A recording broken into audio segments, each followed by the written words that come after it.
오늘 새벽에 우리에게 주신 말씀은 마태복음 16장 1절에서 4절까지 말씀 우리 같이 보겠습니다. 마태복음 16장 1절부터 4절까지 말씀 우리 같이 한 목소리로 읽겠습니다. 바리새인과 사두개인들이 와서 예수를 시험하여 하늘로부터 오는 표적 보이기를 청하니 예수께서 대답하여 이르시되 너희가 저녁에 하늘이 붉으면 날이 좋겠다 하고 아침에 하늘이 붉고 흐리면 오늘은 날이 굳겠다 하나니 너희가 날씨는 분별할 줄 알면서 시대의 표적은 분별할 수 없느냐. 악하고 음란한 세대가 표적을 구하나 요나의 표적밖에는 보여줄 표적이 없느니라 하시고 그들을 떠나 가시니라. 아멘. 할렐루야. 말씀 가운데 귀한 은혜가 저와 여러분에게 있기를 소망합니다. 예수님께서는 이 마태복음 14장 15장에 보면은 수많은 표적을 행하셨지요. 물 위를 걷는 기적도 보여주시고 수많은 병자들 고쳐주시는 표적도 보여주시고 오병이어와 칠병이어의 표적도 보여주셨습니다. 그 수많은 표적을 보여주셨는데 이번에는 이 16장에 딱 넘어오니까 오늘 이 바리새인과 사두개인들이 와가지고 예수님께 표적을 구하는 그러한 사건이 벌어집니다. 이 바리새인과 사두개인 같은 경우에는 사실은 두 부류는 구별되어 있습니다. 예수님 당시에 이제 총 3개의 파가 나눠져 있다고 그래요. 바리새파 사람들, 사두개파 사람들, 그리고 에세네파 사람들. 예수님은 에세네파 사람들 쪽에 어찌 보면 속한 분이었습니다. 세례 요한도 그쪽 부류의 사람이었죠. 이 사두개파 사람들은 사독 계열, 제사장 계열이라고 해가지고 고위 사제 계급이라고 보시면 됩니다. 이들은 부활을 믿지 않았습니다. 영이나 이런 것도 믿지 않았어요. 그냥 노블 귀족인 것이죠. 로마와 협잡해서 그 당시에 이제 기득권을 추구하고 있던 이들이었습니다. 바리새파 사람들은 나름대로 참 진짜 경건한 사람들이었죠. 종교적인 열심을 추구한 이들이었고 율법을 중심으로 또 분명한 기준을 가지고 사는 이들이기도 했습니다. 이들은 부활을 믿었습니다. 우리가 대표적으로 아는 사람이 이제 사도 바울 같은 사람이 바리새파 사람이었지요.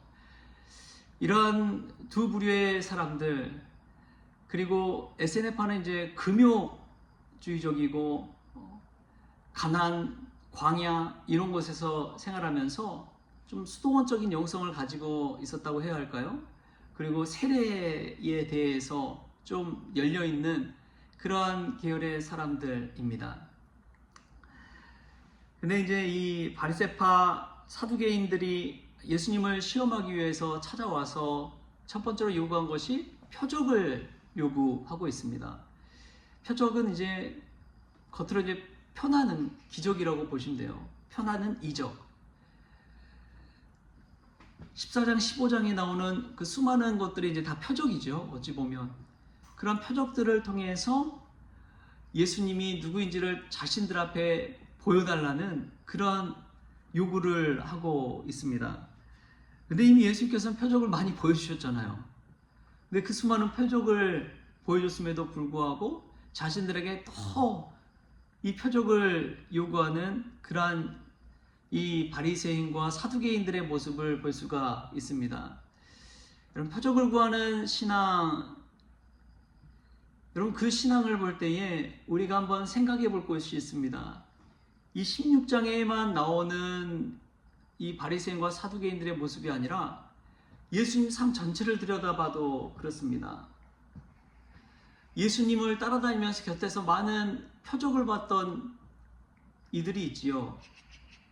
그 사람들은 예수님의 제자들입니다. 예수님을 따르는 무리들도 있었고 여인들도 있었지요. 그리고 또 한 부류의 사람들은 사실은 바리새인과 사두개인들이기도 합니다. 그들은 예수님을 늘 쫓아다녔어요. 왜 쫓아다녔느냐? 책 잡으려고 쫓아다녔습니다. 그러면서 예수님이 하신 그런 표적들도 보고 이적들도 다 봤어요. 그런데 예수님을 믿어요, 안 믿어요? 안 믿습니다. 그렇게 표적을 가까이서 봐왔던 제자들도 예수님께서 부활하시고 나서야지만이 성령 충만해서 예수님을 증거하는 삶을 살았지, 그 이전에는 각자가 자신들만의 꿍꿍이 속을 가지고 있었어요. 그래서 예수님을 배신하기도 하고 배반하기도 하고 도망치기도 하고, 예수님 잡혀가서 이제 십자가에 못 박힌다고 그러니까 다 숨어버렸잖아요. 예수님 죽고 나서도 두려워가지고 다락방에 문 닫고 꽁꽁 숨어있던 이들이 제자들의 모습입니다. 다 예수님의 표적을 봤어요. 예수님이 하신 기적을 봤습니다.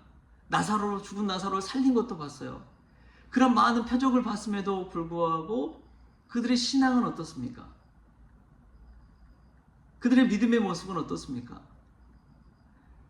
그 엄청난 표적과 기적을 경험하고 봤다고 해서 그것이 온전히 자신의 확실한 믿음이 되는 것은 아니라는 것입니다. 표적을 구하는 그러한 믿음을 가지고 있는 이들을 보면 언제든지 표적이 보이지 않으면 뒤돌아서고 배신하고 떠나가는 그런 믿음이라는 것이죠. 여러분, 표적을 찾아서 신앙생활 하지 마십시오. 표적을 이미 경험했던 이들도 예수님을 떠나가고 예수님을 시험하고 예수님을 정죄하는 모습을 볼 수가 있습니다. 이것은 왜 그러느냐? 자신의 탐욕적인 욕심을 가지고 예수님 앞에 내가 이렇게 해주시면 내가 믿겠습니다. 나에게 축복을 주시면 내가 예수님 믿겠습니다. 이러한 것들 조건을 걸고 예수님 앞에 기라는 것과 같아요. 여러분, 이것이 어떻게 신앙이라고, 올바른 신앙이라고 할 수 있겠습니까? 근데 예수님은 그러면서 하는 게, 날씨는 분별하는 줄 알면서 이 시대를 분별할 줄 모른다고 그들의 무지와 어리석음을 책망하고 있습니다. 표적을 구하는 신앙에게 자신들의 어리석음을 깨닫게 해주시는 거예요. 여러분, 살면서 표적을 경험할 수 있는 사람이 몇 명이나 될까요? 그 수많은 사람들 중에 기적을 체험한 사람들이 몇 명이나 될까요? 인생이 한두 번 아닙니까? 그런데 인생이 그 한두 번의 시기보다도 이 시대를 살아가면서 영적으로 깨닫고 매일 보내는 일상의 기적들, 이것을 분별할 수만 있다면 하루하루가 얼마나 소중한지 몰라요. 표적만을 쫓아서 막 살다가 자신의 시간을 다 허비해버리고 온전히 예수님을 하나님의 아들로 모시지도 못하고 일상에서 주님과 동행하지도 못하면서 표적과 이적과 기적만을 구하면서 사는 인생이라면 얼마나 불쌍합니까? 그 표적을 분별하지 못하는 어리석음과 무지를 예수님께서는 책망하고 있는 것이죠. 우리는 어떻습니까? 예수님 믿으면서 예수님, 우리에게 표적을 보여주십시오. 다른 말로 응답해 주십시오. 예수님께서 응답만 해주신다면, 제가 요구하는 이 요구 조건대로만 들어주신다면 내가 예수님을 믿겠습니다. 예수님은 그러한 이들에게 보여줄 수 있는 표적은 딱 한 가지밖에 없다고 합니다. 요나의 표적. 요나의 표적밖에는 다른 표적을 보여줄 것도 없다고 그래요. 여러분, 요나의 표적이 무엇입니까? 니느웨로 가서 하나님의 말씀 선포하라는 하나님의 말씀 순종하지 못하고 요나가 다시스로 가는 배에 탔잖아요. 배에 타서 이 바다에 풍덩 빠져가지고 결국엔 누구 뱃속에 들어갔어요? 물고기 뱃속에 들어가서 며칠 있었습니까? 3일 있다가 물고기가 토해내니까 살아나가지고 니느웨 가서 복음을 증거했잖아요. 여러분, 어떤 사건이 생각나세요? 물고기 뱃속에서 죽었다가 살아난 요나, 십자가 사건이 생각나잖아요. 예수님의 십자가의 표적밖에는 보여줄 것이 없다는 거예요. 예수 십자가에 달려 죽은 지 사흘 만에 부활하셔서 다시 살아나셔서 제자들 앞에 나타났던 것처럼 다시금 제자들 앞에 사명을 깨우쳐 주신 것처럼 이 표적밖에는, 십자가의 표적밖에는 보여줄 것이 없다는 거예요. 여러분, 우리가 우리의 욕심을 치우기 위한 표적을 구하고 있지는 않는지, 우리가 어리석은 신앙생활을 하고 있지 않는지 돌아보십시오. 그때에 우리가 온전히 붙잡아야 될 것은 표적이 아니라 예수님의 십자가밖에 없다는 것을 기억하십시오. 십자가 앞에서 나의 죄와 나의 탐욕과 나의 어리석음과 나의 무지함을 깨닫는 것, 그것이 하나님이 주신 은혜입니다. 하나님, 내 요구 조건대로만 들어주시면 내가 예수님 잘 믿겠습니다.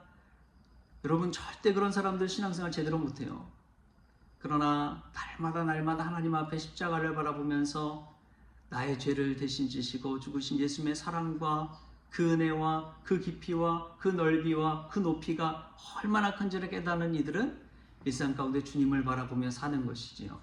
그것이 하나님의 은혜인 줄 믿습니다. 그것이 하나님이 우리에게 주시는 기적인 줄 믿습니다. 시대의 표적도 분별하지 못하면서 우리의 사사로운 탐욕을 채우기 위해 표적을 구하는 신앙, 여러분, 이 신앙이 얼마나 위험하고 무지한지를 깨달을 수 있길 바랍니다.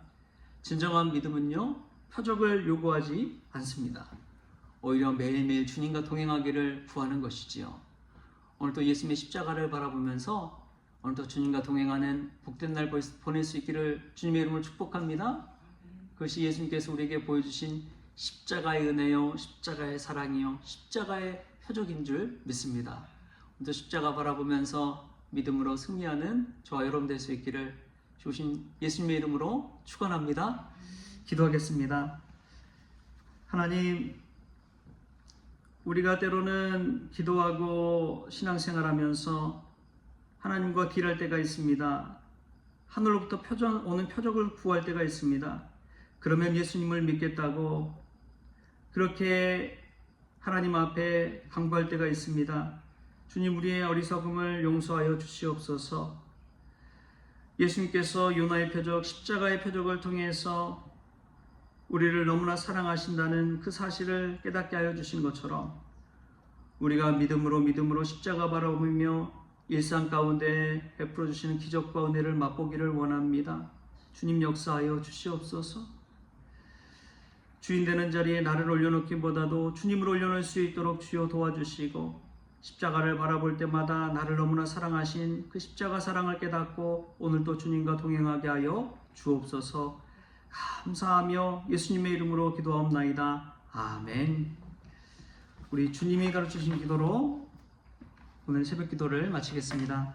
하늘에 계신 우리 아버지여, 이름이 거룩히 여김을 받으시오며 나라가 임하시오며 뜻이 하늘에서 이루어진 것 같이 땅에서 이루어지이다. 오늘 우리에게 일용할 양식을 주시옵고 우리가 우리에게 죄진 자를 사하여 준 것 같이 우리 죄를 사하여 주시옵고 우리를 시험에 들게 하지 마시옵고 다만 악에서 구하시옵소서. 나라와 권세와 영광이 아버지께 영원히 있사옵나이다. 아멘.